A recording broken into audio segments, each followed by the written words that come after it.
at 405-329-9000 or text the show on the Knippelmeyer Chevrolet text line at 405-651-3439. Do it! Just do it! Now, with Locked In, here's Parker Thune and Grayson Singleton.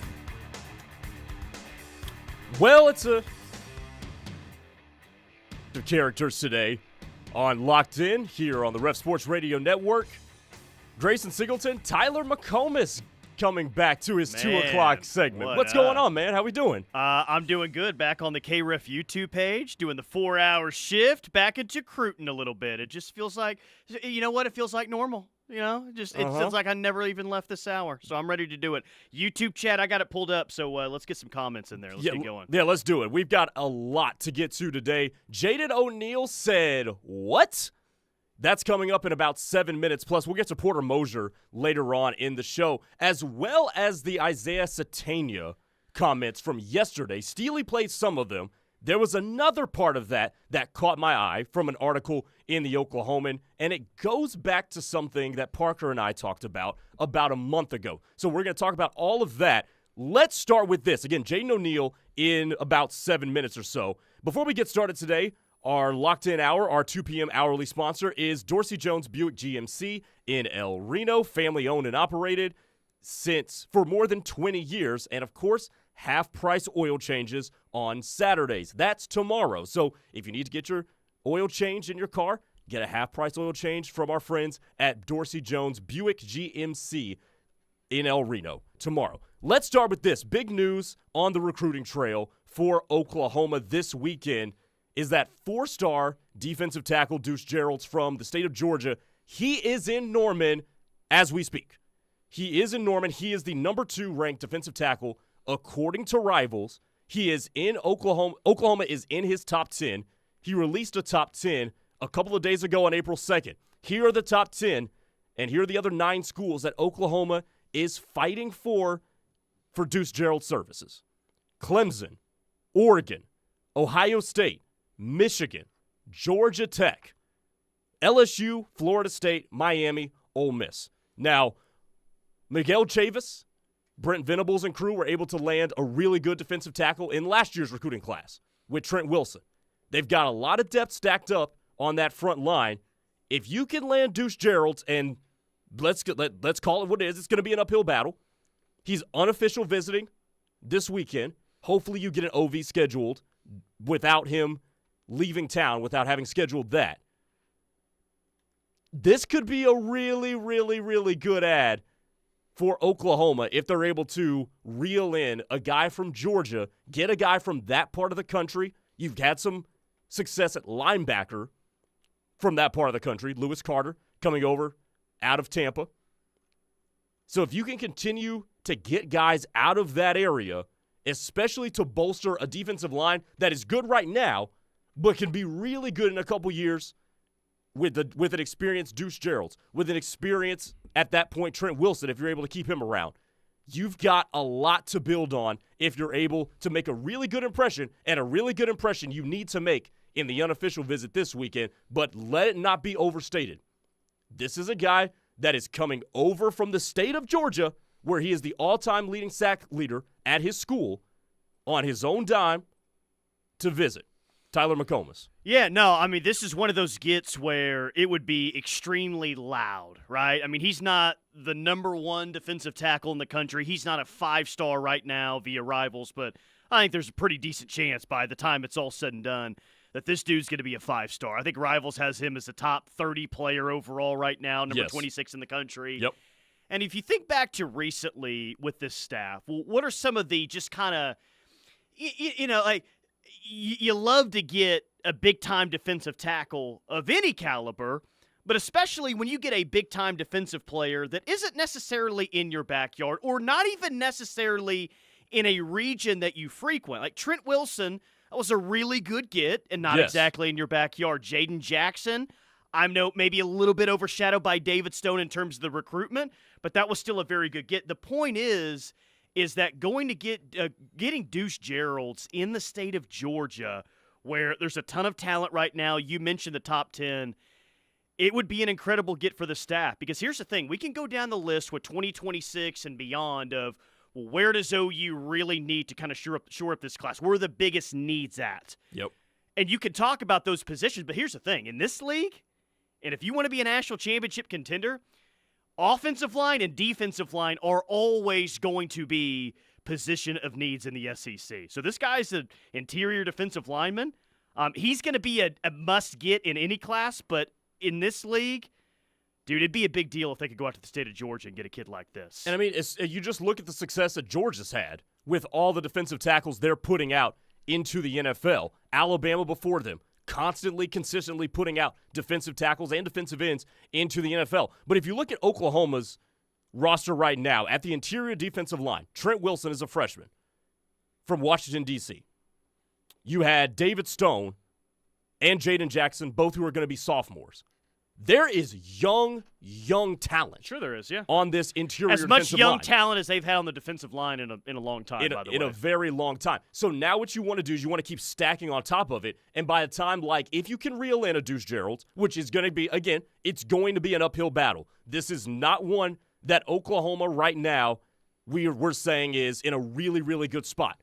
You need to lock in an OV for him. But if you can reel him in, man, you've got something that's going to start getting momentum as you continue to spread your wings, broadening your horizons on the recruiting trail. Yeah, I mean, even around signing day for the 2025 class, and you start to take a peek ahead of what you're looking at for OU in 2026, this is one of the first name, maybe the first name that I brought up last year, looking ahead to 2026, is, this kid has shown, some, this isn't like new interest from Deuce Gerald's for those who are just getting kind of familiar with the 2026 class. And this won't be his first visit to Oklahoma either. He took an unofficial visit last summer back in July. He took an unofficial, I believe, in September of last year as well. So this isn't going to be his first visit to Norman. So Oklahoma has always been on his radar. Is Oklahoma perceived as the favorite? Or has Oklahoma always been perceived as the favorite? I don't necessarily see it that way. Mm-hmm. But it feels like OU's always had a puncher's chance. And no, I don't think that we'd be very close to the end of Deuce Gerald's recruitment, but this is another weekend, another opportunity for you to build that relationship even more. And, he dropped the top 10, but maybe put yourself in a chance where you're in a top 3 once it really comes down to that recruitment. But there's no doubt about it. Will he be, or is he the best defensive player that's on OU's recruiting board? I don't know. He's probably in consideration right now. But getting Deuce Gerald's, because of the position that he plays, because of how highly ranked he is, because of where he's from, because of the other schools that are in on him, I think Deuce Gerald's would be one of those that would be the highly celebrated prospect, like we've been talking about with a Fasusi or a David Stone. I'm not saying he's as good as those guys. I'm saying it would be a huge, huge win for the staff if they were able to get him.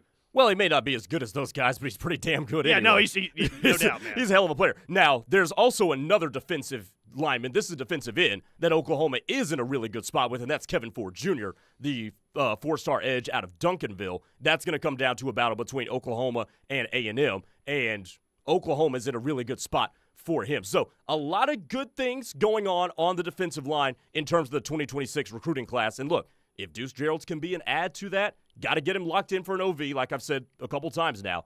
That can be that's a really, really good foundation for 2027 and beyond. Yeah, well, and here's the good news for OU fans is you and we can't promise that they're going to get Kevin Ford Jr. No. And we can't promise that they're going to get Deuce Gerald. I wish that could be the case.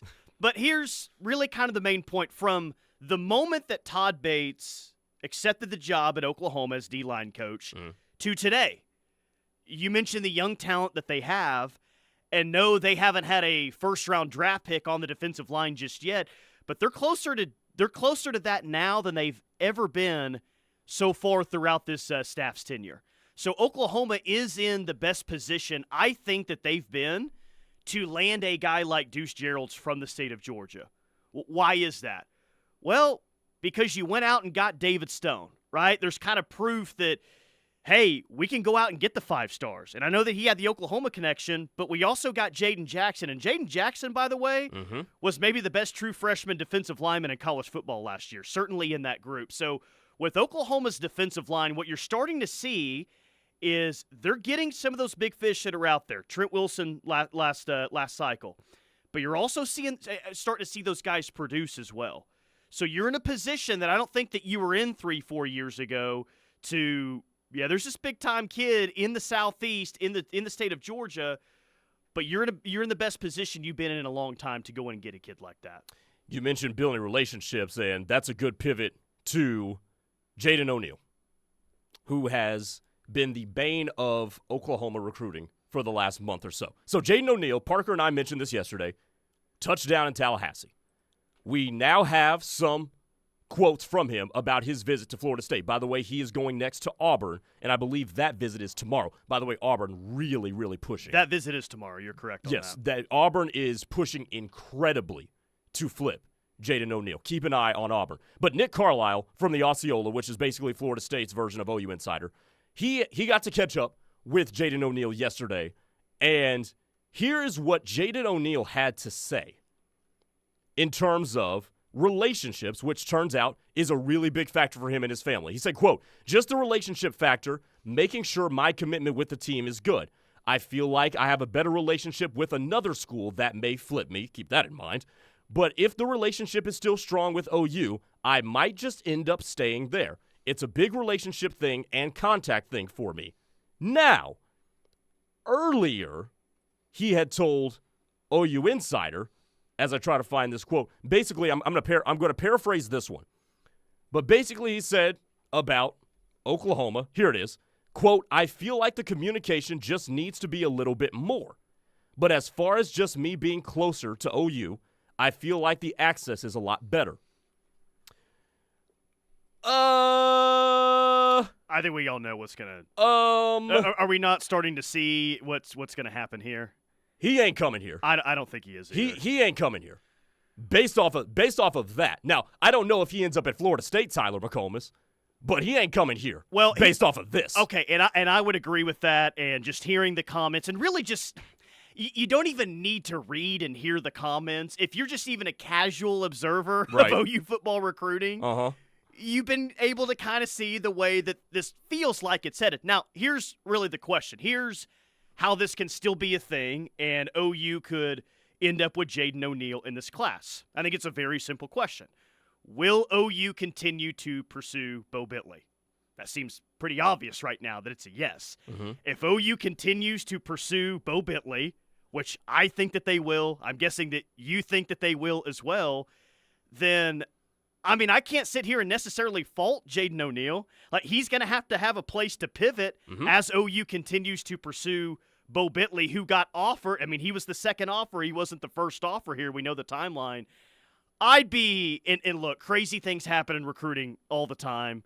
But at this point, I'd be pretty surprised if Jaden O'Neal was in this class. My biggest concern, though, and I think either of the two guys, very good quarterbacks. I know you talk to two different people, they might have preference one way or the other. My only fear with Oklahoma in this is that the way that they play it, they don't end up with either of these two quarterbacks. Bo Bentley does want to stay closer to home, but LSU's heavily pursuing him as well. You need to at least get one or two of these guys, but it all comes down to this, man. What do we think Oklahoma prefers right now?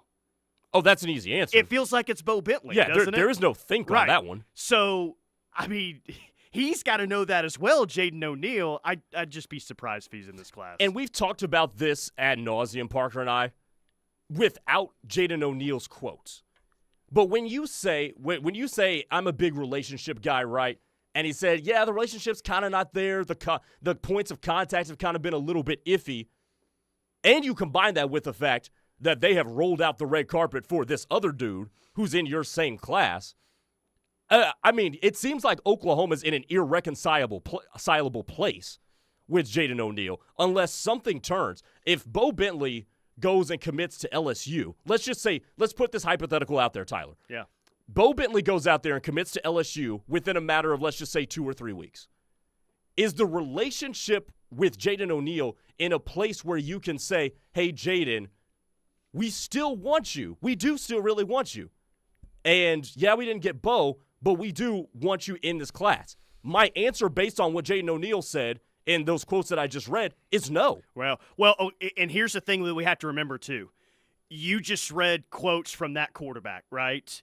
Do you not think Florida State, do you not think Auburn know the exact same quotes? So how do they play this when he goes to Auburn, Alabama tomorrow? Are you kidding me? You just said that they're pursuing him very heavily, right? Oh, yeah. He is a priority for Auburn and there's right no now. doubt about that. So they know the situation. Do you not feel like that they're going to go out and make him feel as wanted as possible? They're going to know how to play this thing, man. You know? So I hope OU is able to get one of the two. Again, I think for OU it would have to be Jaden O'Neal, you're our number one priority. Bo Bentley, we're not going to pursue that, but I don't think that that's going to happen. I think OU has their preference, and that's fine. And OU, I think, has played its hand. OU hasn't been they haven't played the poker game very well with all of this because they've made it so abundantly clear. Ben Arbuckle has that Bo Bentley is my dude, for better or for worse. And look, they're in the middle of a 2-horse race with LSU for Bo Bentley. But here's another quote from Jaden O'Neal from the same article from the Osceola. He was asked about Gus Malzahn's offense, and he said, quote, I feel like he's a guy that I can relate to. He wants to throw the ball. He knows how to use the quarterback's strengths and weaknesses. So I feel like that's what he brings to the table. And he said, when asked if he sees himself as a fit, he said, for sure. That looks like he already has a little bit more of a better feel for Gus Malzahn than he does for Ben Arbuckle. Yeah, maybe. And I want to say this. I'm not – when I say that I don't think Jaden O'Neal is going to end up in this class, that is not me being critical of OU or OU's decision or OU's approach in that. No. They may be right about this.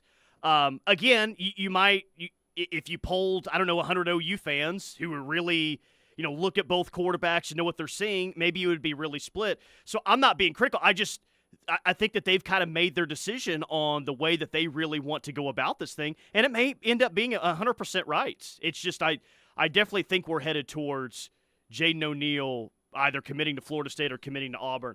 I have no idea on that timeline, though. I mean, who knows what that timeline will be, but he's taking other visits. It just seems like we're headed towards that, man. I mean, look, the visits made it seem like, he might have one foot out the door. Those quotes kind of continue to push it in that direction. Sooner Bump says bye, Jaden O'Neal. Yeah. I mean, I don't know if it's imminent, but we'll it kind of seems like the writing's on the wall. Greg and Muskogee, when it comes to the quarterback recruiting, is this a case of Arbuckle has done a pivot to the guy that he really wants, or is this a new general manager's decision, which when you talk about recruiting now or you talk about the portal or you talk about roster management, you do got to go back to, well, what is Jim Nagy like? I would say for this particular instance, I would say this is a Ben Arbuckle thing because Ben Arbuckle has been here months before Jim Nagy was. So I think Arbuckle had more time to kick the tires on this than Jim Nagy did. Jason from Miami says Bentley is the choice. There's no question. Gotcha. Matt Abbott on YouTube says, I say bye, Felicia. On that one.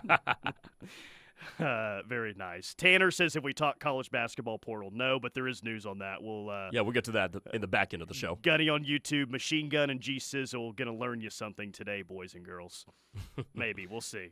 I don't know if we've done that yet, but we might at some point. Machine Gun McComas and G Sizzle here on Locked In on the Ref Sports Radio Network. Okay, coming up next, we got to get a break. Coming up next, I had a thought on the transfer portal that I think might have been proven right by a new OU transfer. Plus, you guys on the OU Insider Forum really like this one offensive tackle potential addition in the 2026 class. We'll talk about all of that coming up next. Grayson, Singleton, Tyler McComas. This is The Ref, home of Sooner fans. Keep it here. Sound off any time of day on the Knippelmeyer Chevrolet text line at 405-651-3439.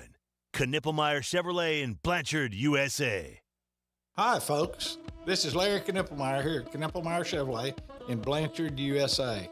Conveniently located just 15 minutes south of Oklahoma City and 10 minutes west of Norman. With all the talk of inflation, market crashes, and tariffs, it's no wonder we're all afraid to make that new vehicle purchase. Now, with that being said, there will probably never be a better time to purchase your new Chevrolet at Knippelmeyer Chevrolet. No price increase or tariffs on our huge selection of in-stock vehicles. Pickups, SUVs, cars, and even Corvettes, all marked down and ready to sell. Interest rates are good, used vehicle trade-ins are high, and rebates and incentives are back on most new Chevrolets. So hop in that old vehicle and come see us at Knippelmeyer Chevrolet in Blanchard, where nobody beats our deal. Or give us a call at 405-485-3333 or catch us on the web at knippelmeyer.com. Chevrolet, together let's drive. Insurance companies aren't in the business of saving you money, they're in the business of taking your money. Hi, this is Will Gosney with Yala Gosney Attorneys at Law. Have you ever had an insurance claim and thought, wow, I really am in good hands, or these folks truly are treating me like a neighbor? Well, that's where we can help. We'll deal with the stress, we'll get you back to your normal life. So save our number in your phone, and if you're ever hurt in a wreck, call or text us at 405-800-8080. It's 405-800-8080. What is a good neighbor? It's someone nearby who helps make your life a little easier. I'm State Farm Agent Julia Chu, and my team and I take time to understand your insurance and financial needs. So whether you're preparing for retirement or in need of auto, home, life, or business insurance, get the kind of help you'd expect from a good neighbor. Visit the Julia Chu Agency or call 329-3311. Come visit at our new location, 701 Wall Street, Norman. At Confidence Ford of Norman, we believe in living up to our name. Our commitment to confidence is in everything we do. Whether you're searching for the perfect vehicle from our extensive selection of new Ford models or pre-owned cars, our dedicated team will help you every step of the way. Because with us, you're family. We're conveniently located at 825 North Interstate Drive, Confidence Ford of Norman, a Cavender Auto family dealership where confidence is Cavender.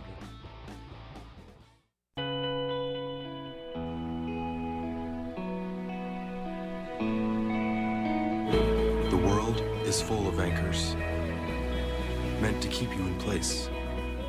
But the good news is that it's also full of things that remind you not to let them.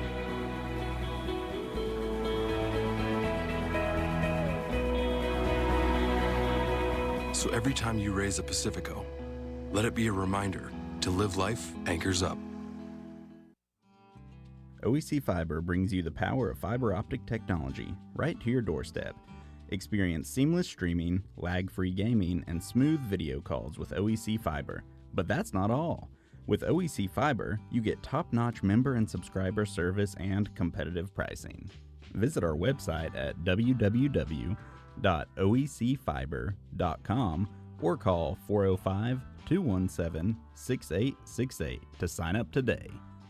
For 3 generations, the John M. Ireland and Son Funeral Home and Chapel in Morris continued to serve the community by giving back to local schools, charitable organizations, and first responders.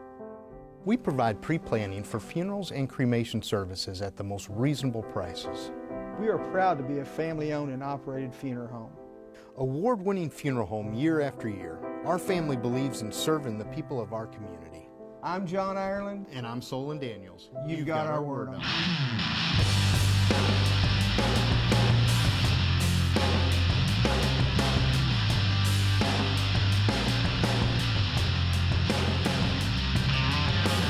He's Tyler McComas. I'm Grayson Singleton here on Locked In, the Ref Sports Radio Network, here on a fantastic Friday. Hope you guys are having a good into your work week as we roll on into a Final Four weekend. Okay. Chunk plays were a disaster for Oklahoma last year. For and against, yeah. Oklahoma was 15th out of 16 SEC teams in scoring and total offense and just never pushed the ball down the field. Well, there was an article in the Oklahoman yesterday afternoon. Colton Sully did a really good job with this piece. Said Arkansas transfer wide receiver Isaiah Satania. John likes to push the ball down the field, and that's my specialty. Big plays and just being explosive. Said guard Eddie Pierre-Louis. Quote, our goal is to be the most explosive, highly efficient offense in the country. Now, a couple of weeks ago, Parker posed the question to us on this very show. Who is going to be the most impactful transfer player for Oklahoma this year? And if you guys remember, my pick was Derek Simmons, the right tackle that they got in from Western Carolina. And it's funny how sometimes people can make your points for you. Because Oklahoma couldn't generate big plays last year. Why could they not generate big plays last year? We don't have enough time. They didn't have enough time. Well, I'm saying we don't have enough time to talk about all the we don't have enough time. One of but them, Jackson yes. Arnold and Michael Hawkins didn't have enough time either. I'm going to give you the stat. Last year, Michael Hawkins and Jackson Arnold were sacked 50 times. Oh, sweet. Combination of 50 times they were sacked last year. I went back to 2019 and 2017, I believe is what it was. Jalen Hurts was a quarterback one year, and Kyler Murray was a quarterback the other. I may have that second year a little bit off, so excuse me if I do. You know how many times those two in those seasons got sacked? Oh, I mean, combined. Going up against not a strong defensive line play, you had significantly better offensive lines. Did those years not even add up to what it was last year? 53. Yeah. 53 in totality. Those two with those high-flying offenses that average over 40 points a game. In those 2 years, 53 times. Jackson Arnold and Michael Hawkins were sacked nearly the equivalent last year. Yeah, it's bad. And by the way, Oklahoma ran fewer plays last year. Well, a lot more third and longs because you can't run the ball. And then you also have to factor in, too, that Baker was great at extending the play, getting outside the pocket. That and too. Kyler Murray's self-explanatory there, for sure. Exactly. I mean, there were a lot of factors. I think that where you're going with this, I mean, offensive line clearly is like the reason why you got sacked so many times last year. It was a disaster. And that's why I think if you want to be the most explosive offense, which Oklahoma certainly has the ingredients on the perimeter to do so, and I think they've got the quarterback to do so as well, that's why I think a guy like Derek Simmons, who I project to start at right tackle next year, could be the most impactful transfer. Now, if we transition that to a guy who's in Norman literally right now as we're speaking, Jake Michaela. He is a transfer tackle. He just entered the portal from Stanford. He's a grad transfer, ton of experience. He can transfer whatever he wants, even though Stanford fired their coach, so they have an additional 30 days in their transfer portal period for guys to hop in. Jake Michaela, man, Oklahoma's goal, this has been reported, Oklahoma's goal is to have him signed with Oklahoma before he leaves Norman. Yeah, you were always going to need at least another piece on the offensive line. I mean, I think the offensive line in its entirety right now is still a question mark and a concern. But how much have we been talking about backup center? We've been talking about backup center way more than, most people need to be talking about a backup center going into spring ball. And I think that he can help you out at that spot. Now, here's what's interesting to me is whether, this happened to Stanford or not, I think OU is always going to pursue a backup center. They just needed a body there, and they needed a body with experience. So sight unseen, Grayson, OU is saying, okay, there could be other centers or other offensive linemen in the spring portal coming up, but we like this Michaela kid enough, or maybe the price is just right, who knows, but he's got kind of what we're looking for at that position. I hope OU signs Michaela before he leaves. I think that would be a great start to the spring transfer portal cycle, even though it's not officially open. We'll look at him as a spring transfer. And here's kind of would be my question moving forward. He's played some ball now. He's played some pretty decent football. Do we just pencil him in as a backup center? Or is OU looking at this like, hey, you can come in and compete for that job? Does he all of a sudden enter into that mix as someone that will compete for the job at starting center? Because I've always looked at it as backup, but is that necessarily going to be the case with this guy? And I'm not saying he's going to be the best O-lineman that you have, but it's not like right now today we feel like center, you got an all-SEC guy up front. I mean, I think there is room for him to leapfrog Troy Everett to be the starting center, sure. But I think right now you're trying to accumulate depth. Sure, no doubt. I mean, injuries ravaged the wide receiver core. We all know that. injuries definitely bit the offensive line as well. And look, offensive line is a position where the guys are in the trenches and they are in the train wrecks every single play. I mean, it's 60 to 75 plays a game. They are crashing into another 300-pound body. It would be asinine for you to not bake in injuries on the offensive line to any sort of projection. So last year, you had to slide Logan Howland in there at left tackle sometimes. That was an unmitigated disaster. Now, granted, not his fault entirely because he probably wasn't ready to be there. But if you can bring in a guy like Derek Simmons, even if he doesn't start right away at right tackle, there's experience depth. If you can bring in a guy like a Jake Michaela, even if he's not in a starting lineup, that's an experience depth. For when you do ultimately have an injury, because one will happen, you can still be able to give your quarterback time and give those receivers that you got on the outside a chance to accomplish their goal and generate big plays and not be 15th in the SEC like you were last year. And with that, too, and even when they were able to get protection last year, who was going to be your wide receiver that was going to go get plays down the field? Because as big of an issue as offensive line was, I don't think it's a hot take to say that wide receiver was an issue as well. Oh, that's true. And I know that you hit on and it's still crazy to say after everything that happened last year, the longest touchdown pass by a Sooner on Owen Field ever happened last year when Jackson Arnold found J.J. Hester in that game against Maine. Yeah. So, yes, the protection was an issue to be a big play offense last year. But at the same time, how many big play wide receivers? Because you're just not in this league, man. I mean, you can scheme some guys open. It happens, sure. But a lot of the big plays that you're going to get down the field, you got to win those one-on-ones. Or you just got to have a dude that can outrun everyone and get behind the defense. It's not going to be easy. Not a whole lot of OU wide receivers last year, really any, that I would have felt like, hey, you got a one-on-one spot down the field. This dude's about to go take the ball away from someone. J.J. Hester did it a couple of times. Yeah, he did. But that's really about it. I mean, there were times Brennan Thompson was open downfield, and they just weren't able to get it to him because they didn't have time. Now, you do think because of the addition of Ben Arbuckle as play caller, you'll be able to scheme some guys wide open, similar to how Steve Sarkisian does with Texas, who, by the way, Texas was a team that survived offensive line injuries. Kelvin Banks Jr. was not healthy the entire season. He missed time. They had another tackle miss time as well. But the offense, in terms of a coaching perspective, was not that impressive and not that creative for Oklahoma either. So you saw that. You've also gotten yourself a little bit of a deeper core of wide receiver, so you'll be able to survive a couple of injuries as well. What's the last thing that we really, really don't know about?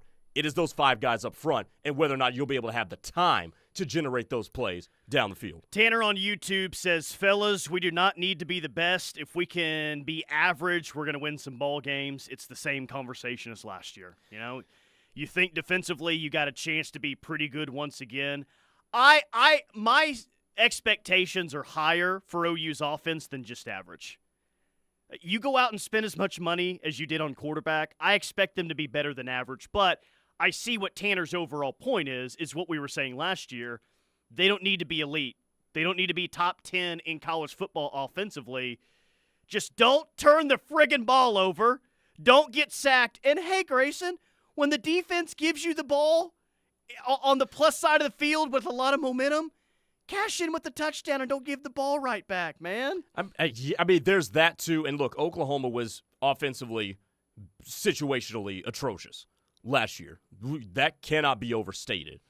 But I do think it was easier for a defense to make them that way because there was no threat of them generating, especially the pass game, anything over 20 or 15 yards. Going back to the Jaden O'Neal conversation, 3-star Bob on the Knippel Street, 3-star Yukon Bob, on the Knippelmeyer Chevrolet text line says, seen it year over year with high-profile recruits. I see the J.O. saga as a money play, Jaden O'Neal.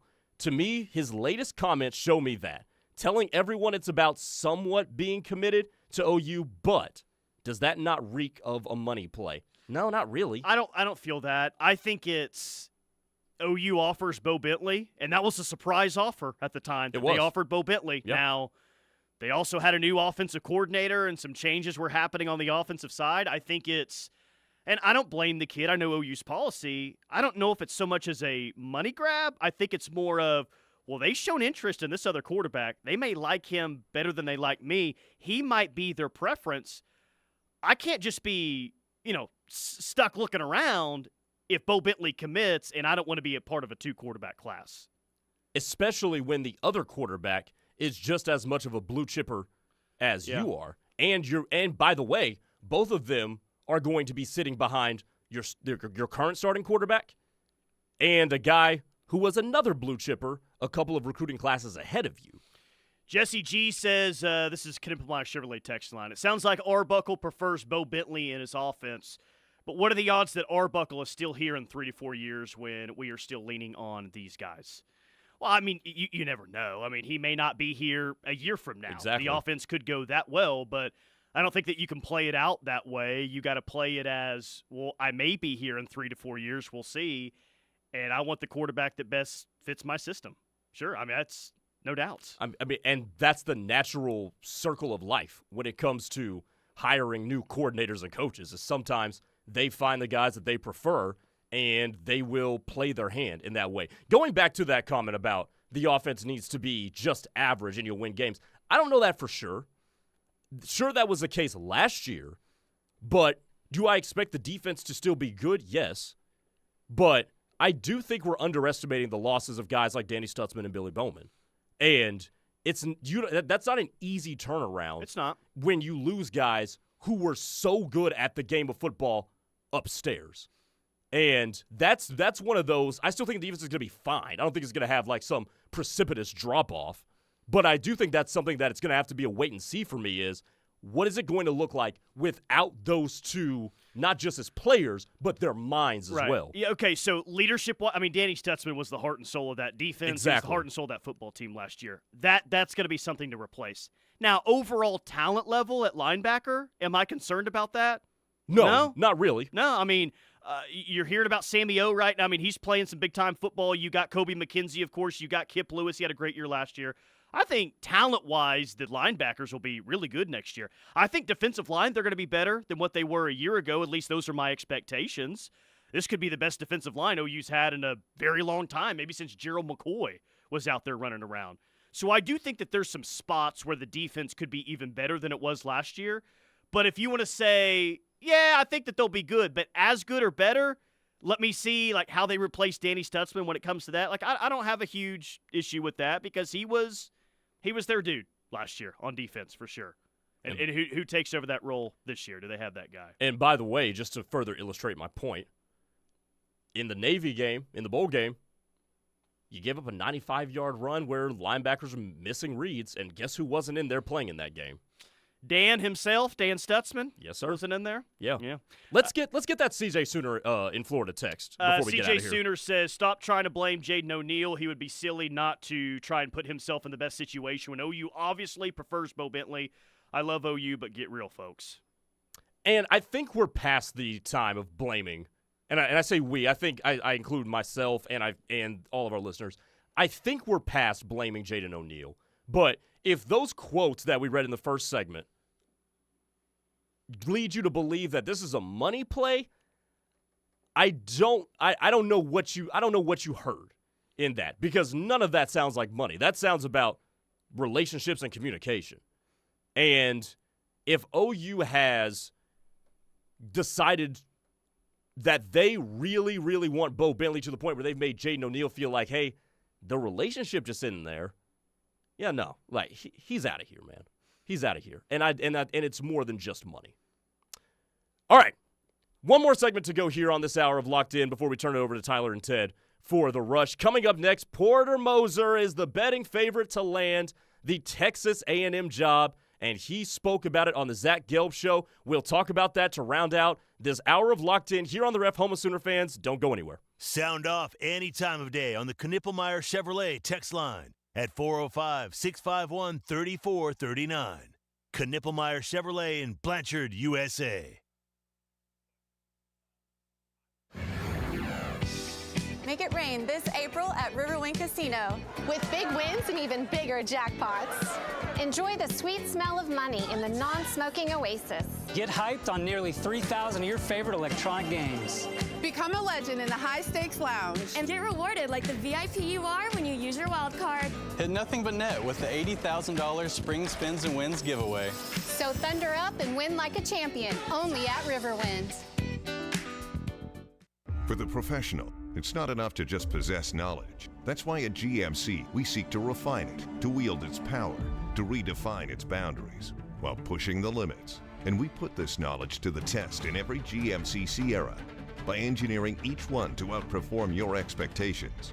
So you know you're getting precision and durability when you need it most. And that's what makes the GMC Sierra the truck worth knowing. We are professional grade.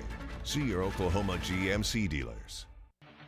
OU softball, baseball, and gymnastics offer great opportunities for you to get out for some exciting action and support your Sooners. Going to an OU event or game? Balfour of Norman on Campus Corner invites you to stop by and get some new OU gear. Whether it's a softball jersey with your favorite player or just a new lucky shirt or hat to wear to the game, Balfour has everything you need to be in style and showing your colors. Cheer for the Sooners in the best and newest styles in Sooner sportswear. Locally owned for more than 45 years, Balfour continues to be Sooner fans' favorite OU store and has everything you need. Balfour has the latest styles and fashion trends for men, women, and children. You can find something for every Sooner fan. When it comes to hats, they have you covered with more than 100 styles to choose from. Even OU socks, so you're literally covered from head to toe.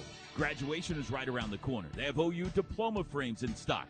Or you can always get a gift card so they can choose the perfect gift for themselves. Come see us on the corner or shop online at crimsonproud.com, where you will find everything Sooner. Hey, wouldn't it be great if life came with a remote control? You know, you could hit pause when you needed to, or hit rewind, like that time you knocked down that wasp's nest. Uh-oh. Well, life doesn't always give you time to change the outcome, but prediabetes does. With early diagnosis and a few healthy changes, you can stop prediabetes before it leads to type 2 diabetes. To learn your risk, take the 1-minute test today at doihaveprediabetes.org. Brought to you by the Ad Council and its prediabetes awareness partners. Looking for a trusted, locally owned and operated roofing company in Oklahoma? Black Thunder Roofing is a top-rated Home Advisor Elite Service Award winner and recipients of multiple Angie Superior Service Awards. They can do it all. Black Thunder also does free inspections and estimates. Locally operated in Norman and Edmond, Black Thunder Roofing serves OKC's metro area south to Purcell, Noble, Blanchard, as well as Yukon, Mustang, Bethany, and Piedmont. Visit blackthunderroofing.com or call 405-473-8028 for your free estimate today.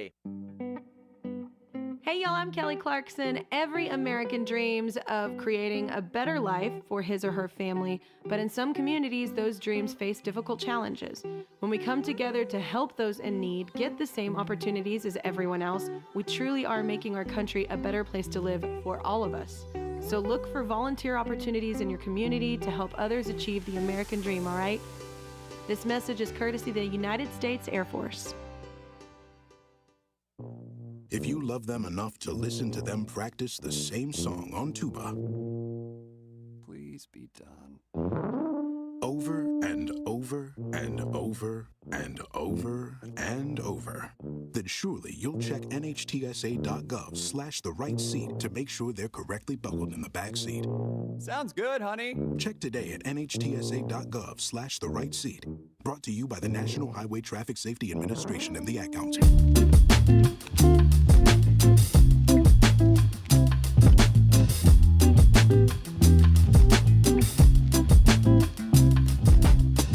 We'll get to Porter Moser here in just a second, but before we get to that, you guys on the OU Insider forums, I went through them this morning, a lot of you guys really like Daniel McMorris, the tackle in the 2026 class out of Norman North, and I like him too, by the way. He is not a guy that has gotten a lot of national attention just yet, but he is right down the street. He needs to put on a little bit more weight, but he is about 260 right now. 6'5", 6'6", and he is a former basketball player too, I believe. So he's got a lot of athleticism. I see a lot of you guys really, really like him, but I think one of the reasons you really, really like him a lot is because he's a Norman guy, and he's right down the street. And I think you need to keep those relationships with those guys. Now, they're in a good spot with Mason James. Yep. The wide receiver from Norman North. But I like the idea, especially because you're pretty much loaded with pristine talent at tackle right now, a developmental project would not be bad to have. You can't have for enough, Oklahoma. really good tackles or really good offensive line prospects like we talked about earlier. Yeah, he's interesting. He's a 3-star right now, according to Rivals, the number 15 player in the state. This is a kid that, throughout the summer, depending on what he does or where he's at and what kind of season he has, I can see a kid like that rising up into the top 10 in the state of Oklahoma. Yeah. His question to me, though, kind of leads to maybe a bigger question with this 2026 class. Because last year, man, they cleaned house in state. It was one of OU's probably, as good of a job as they've done in the state in a long, long time. Now, there was a lot of really good top-end talent in the state of Oklahoma in 2025. Yeah. But they got 5 of the top 7 kids in the state last year. That was a heck of a year. Yeah, that's nuts. For OU in the state of Oklahoma. I don't think that there's as much top-end talent in 2026 in the state as there is in 2025. I could be proven wrong about that. But as of right now, you don't have a commits in the state of Oklahoma, and you see a KU commit for Landon Anderson out of Edmond Santa Fe. He's the number 3 player in state. Yep. Oklahoma State's got the linebacker from Bixby. Caden Jones, of course, committed to Oklahoma State. Colton Yarbrough to Arkansas. And a lot of those kids, if not all those kids, let's be honest, Oklahoma kind of made their decision one way or the other on how they were going to pursue that.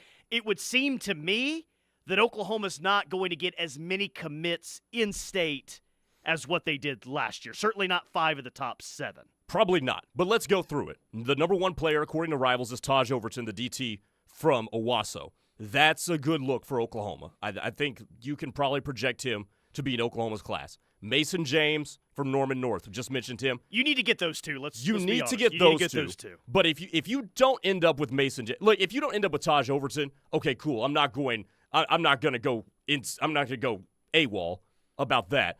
But Mason James, if you don't get him, you have messed something up very, very badly. Trey McLaughlin, we mentioned him. He's going to Oklahoma State, the hybrid linebacker safety, who I thought would be a really good fit for that cheetah spot. Katie Jones, we talked about that. Braden Presley is going to be in Norman here soon. I don't know if that's this weekend or next weekend.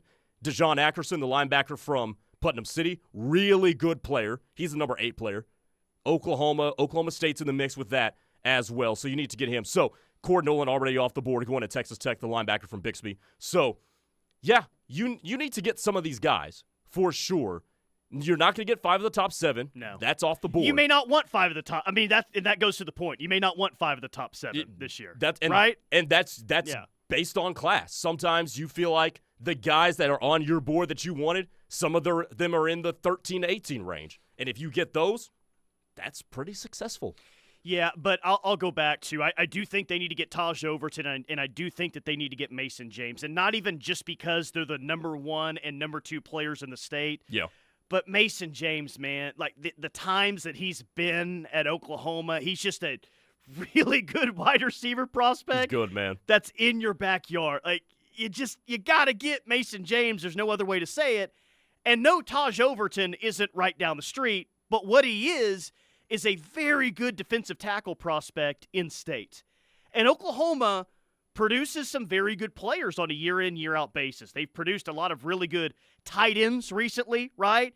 And there's some positions that you've been able to find easier than others in state.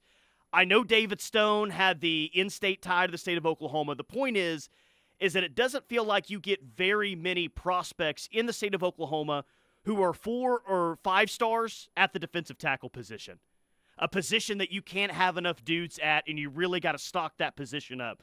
So when you got a kid in state from Owasso, he is the number 1 player in the state. He doesn't determine the success or failure of the 2026 class, but you got to go get him, Grayson. Got to go get him. Absolutely. By the way, I just pulled up the YouTube chat, and this lighting in here is not doing me any favors. I look dark as hell. Hey, but you know YouTube what? Right now. That may be the case, but you've gotten some, and I echo these compliments, I really do, about how well you're running the show today. Oh, I appreciate that. It's a different seat for sure, but you're bringing the energy, which I like. You're getting to the topics, getting to them quick. So, no, I enjoy it. Grayson Singleton, he's Tyler McComas here. All right, let's get to this. Porter Moser, betting favorite. He debuted as a betting favorite across a couple of sites yesterday as the favorite to land the Texas A&M job that was vacated by Buzz Williams. taking the job at Maryland, replacing Kevin Willard, who went to Villanova. And Porter appeared on the Zach Gelb Show on CBS Sports Radio, Sirius XM as well, and he was asked about that. And you've got the audio pulled up. Yeah. So here's the audio. Steely ran it in the 12 o'clock hour, but here's Porter Moser on the Zach Gelb Show. You know the coaching carousel. It's crazy, right? We saw your name floated out there for Villanova. Even when I Googled you this morning, you hear about A&M and things like that. What do you say to the Oklahoma fan that's like, Coach, are you going to stay here? Are we going to have you here? This thing with Oklahoma, the last couple of years, you kind of seeing that. There's been some things up in the Midwest, but the people in Oklahoma are special. It's one of the greatest places I've lived, it's just, but you're fighting to get the resources right. And we're moving in that right direction. And for what we had to do to fight through hard this year, because it is, but I said about the lessons these guys learn, there's a lot of people that counted us out. There's a lot of people. And I was like Bill Murray on Groundhog Day. Every day I was standing in front of them. You guys, there's a path. There's a path. We got opportunities. Every game's quad one. And then, you just have to keep bouncing yourself up. But we fought through hard, and we're going to continue to fight through that. And there's just such opportunities, such a high vision of what we can do being in this SEC. And we're looking forward to it. Tanner Laurie on the YouTube chat, you hit the nail on the head, man. That's not a denial. It's not a denial at all. And you know what? Porter Moser has gotten Loyola Chicago to the Final Four. I think he got an Oklahoma team that was ill-constructed for the SEC because of their lack of frontline girth and talent, really, to put it bluntly. I want to see what Porter Moser does with ample resources and with an ample roster in the SEC. Because if there's one thing we know about him, his dudes are going to play hard. And it would have been easy for those dudes to check out. It would have been easy for Jalen Moore and Jeremiah Fear to say, hey, look, we're off to the league after this year. This is going to you-know-what. Didn't question their effort when things were going very Never poorly. questioned their effort. Yeah. We questioned their ability to run cohesive offense. We questioned their ability to be physical down low and rebound. We never questioned how hard those dudes play. And to me, that's a testament to the coach. So Porter, he didn't say I'm not interested in the Texas A&M job or I'm returning to Oklahoma or anything. But I have heard several coaches before say exactly what you would want to hear if you want to coach back, and then a day or two later, they end up taking that job, right? I think we know a certain individual who said something after a Bedlam loss to Oklahoma State, and we know what happened the next day. So it can kind of work both ways. But here's what I believe. I don't know this. I have not been told this. Here's just what I think. I think if Porter Moser is offered the Texas A&M job, I think he would leave Oklahoma to go to Texas A&M. You and I are in lockstep. I don't think too many people, based on the YouTube chat and the text line, would be all that bummed about it.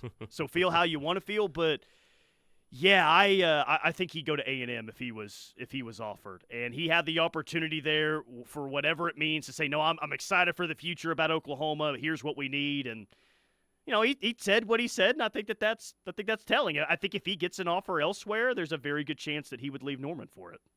Julio on the text line says, what type of girth did he have at Loyola Chicago? I knew once you said the word girth, I'm like, I'm not even going to say anything. I'm just going to sit back and watch the text line work. We'll let the text line run with that. But, to get it on a basketball point, he didn't need as much because what conference is Loyola Chicago in? Not the SEC. That's I'll tell you that. Every conference in Big Ten, it's just not the SEC. That's what I'm going to say from now on. Exactly. Hey, man, Final Four picks, man. Who do you got? I know you've got 3 more hours of radio, but I don't. who do you have this weekend? Well, I picked Florida to win the national championship. So like did I. 98% of America, it felt like, or at least 98% of the giveaway or 68-team giveaway.